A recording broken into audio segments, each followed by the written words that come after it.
So we have about 8 months until Christmas, but less than 4 months until the Federal Reserve is shifting over to the ISO standard in a single day implementation on July 14th, 2025. On top of that, on swift.com, it talks about what the ISO standard is right here, but to simplify it for you, when banks exchange financial information, the ISO 20022 standard is going to help overcome the barriers associated with message flows so banks can better communicate with each other to make global payments. So this is going to enable intermediaries, beneficiaries to increase automation in transaction processing, reducing costly manual interventions, improving the visibility on cash flow and cash positions, basically making everything easier and more cost-effective for banks. And back in 2018, Swift decided to adopt this messaging standard for cross-border payments and reporting, and in March of 2023, it marked the start of the migration with what they call a coexistence period with MT messages. And so think of this like a grace period for what the Federal Reserve is posting about for their Fedwire fund service here, where on July 14th of 2025, they're gonna sunset this existing format and messaging standard with the ISO 20022 messaging standard.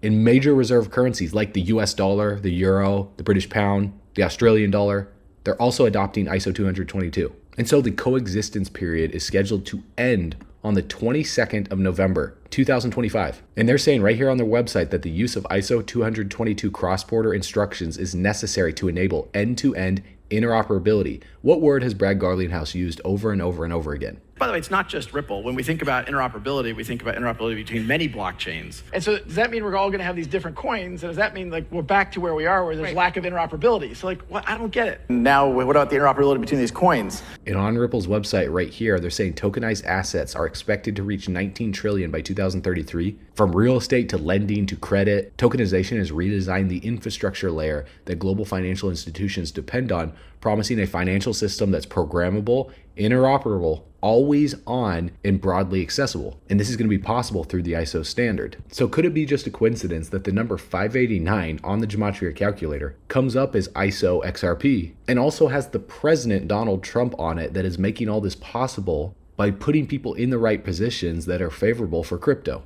And also, what are the odds that NASA is preparing for TCRB to explode around the same time that all of this is happening in one of the biggest transformations in history for banking globally? And what's the odds that the #1 company in the crypto industry that's making all this possible is Ripple?